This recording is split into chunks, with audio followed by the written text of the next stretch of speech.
साथियों, बाबा साहब डॉक्टर अंबेडकर आज सभी राजनीतिक दलों के लिए मजबूरी बन गए हैं। चाहे वो कांग्रेस पार्टी हो, जो बाबा साहब डॉक्टर अंबेडकर जब जीवित थे तो उनके कदम कदम पर रोड़े अटकाने का काम करती रही।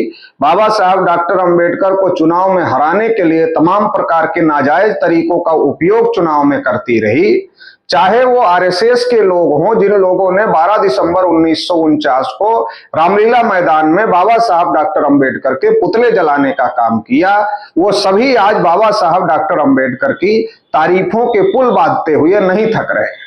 अभी 14 अप्रैल को हम लोगों ने देखा कि किस प्रकार से आरएसएस प्रमुख मोहन भागवत ने बाबा साहब डॉक्टर अंबेडकर के नाम पर अपनी आइडियोलॉजी को चिपकाने की कोशिश किया और बाबा साहब डॉक्टर अंबेडकर आजीवन हिंदुओं को इकट्ठा करने के लिए लड़ते रहे, ये बात कही, जबकि ये सफेद झूठ है, कोरा झूठ है। और बाबा साहब डॉक्टर अंबेडकर ने कहा कि ये जो धर्म है ये गुलाम बनाने वाला धर्म है, और इसलिए बाबा साहब डॉक्टर अंबेडकर ने 1956 में विजयदशमी के दिन इस धर्म को लात मार दिया था और बौद्ध धर्म को स्वीकार कर लिया था।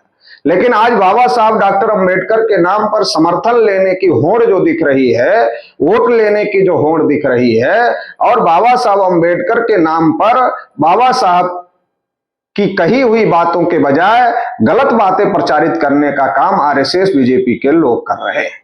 इसी प्रकार का बयान नरेंद्र मोदी जी का आया और नरेंद्र मोदी जी ने 14 अप्रैल को कहा कि बाबा साहब डॉक्टर अंबेडकर चाहते थे कि हर गरीब, हर वंचित गरिमा से जी सके, सर ऊंचा करके जिए, सपने देखे और सपने को पूरा करे।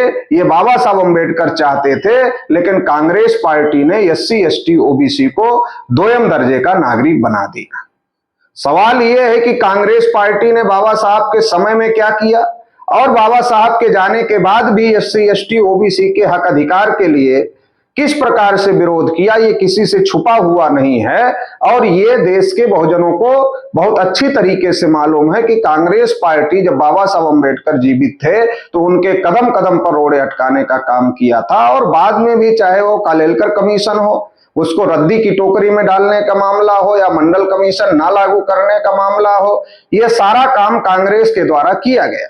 लेकिन सवाल उठता है कि जिस पार्टी का प्रतिनिधित्व नरेंद्र मोदी करते हैं, उसका जो मातृ संगठन है आरएसएस, वो क्या कर रहा था? वो भी तो बाबा साहब डॉक्टर अंबेडकर के विरोध में था। उसने भी तो 12 दिसंबर 1949 को बाबा साहब डॉक्टर अंबेडकर के पुतले जलाए थे। उसने भी तो मंडल कमीशन का विरोध किया था, और उसने भी तो मंडल कमीशन को दबाने के लिए कमंडल का मामला खड़ा किया था, और मंडल की लड़ाई को कमंडल की लड़ाई में दबाने की कोशिश किया था। तो कांग्रेस और आरएसएस और बीजेपी ये अलग अलग किस प्रकार से है?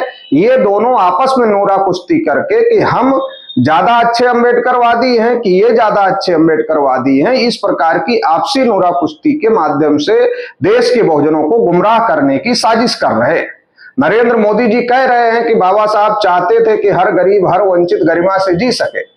निश्चित रूप से बाबा साहब चाहते थे, और इसीलिए गरिमापूर्ण जीवन जीने का अधिकार बाबा साहब डॉक्टर अंबेडकर ने भारतीय संविधान में रखा। सर ऊंचा करके जी सके, सपने देखे और सपने को पूरा करे, निश्चित रूप से ये बाबा साहब अंबेडकर चाहते थे। लेकिन आप करने दोगे तब तो, आप जीने दोगे गरिमापूर्ण तरीके से तब तो, आप सपने देखने दोगे तब तो, और आप सपने पूरे करने लायक परिस्थितियां निर्माण होने दोगे देश में तब तो। आप तो ऐसा कुछ होने नहीं दे रहे हैं।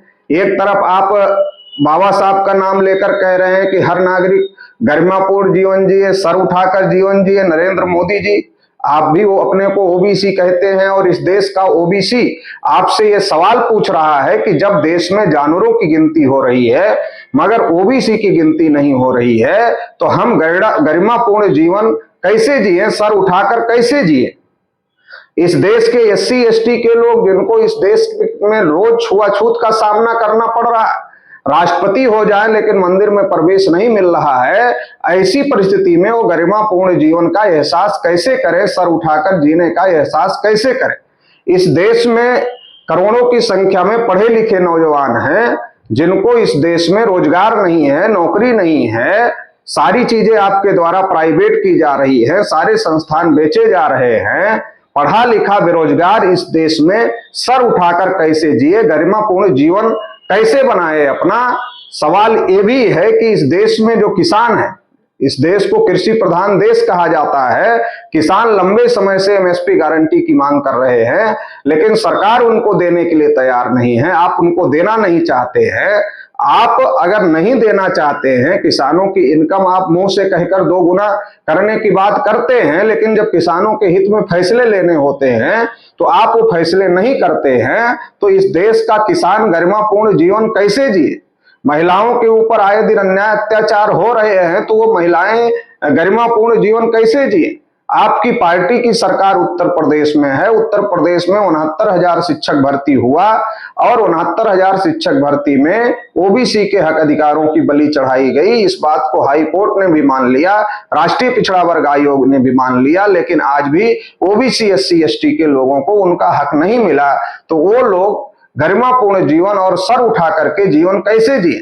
तो सवाल यह है कि आप बात कर रहे हो बाबा साहब डॉक्टर अंबेडकर की और आप कांग्रेस के ऊपर आरोप लगा रहे हो, लेकिन पिछले 10 साल से ज्यादा हो गए आपकी सरकार है और आपकी सरकार में जिस प्रकार का काम हो रहा है उससे किस प्रकार से लोग गरिमापूर्ण जीवन जीने का एहसास करें, किस प्रकार से सर उठाकर जीवन जीने का एहसास करें, किस प्रकार से सपने देखें। जो पढ़ा लिखा नौजवान सपना देखा था कि मैं ग्रेजुएट हो जाऊंगा, पोस्ट ग्रेजुएट हो जाऊंगा, डिप्लोमा ले लूंगा, डिग्री ले लूंगा, मुझे नौकरी मिल जाएगी, उसने अपना सपना देखा था, तो उस सपने को चकनाचूर करने का काम तो आपकी सरकार कर रही है। निजीकरण के माध्यम से आरक्षण खत्म कर रही है, नौकरियां खत्म कर रही है। तो गरिमापूर्ण जीवन ना जीने देने का काम, सपनों को चकनाचूर करने का काम, ये सारा का सारा काम आपके द्वारा और आपकी सरकार के द्वारा किया जा रहा है।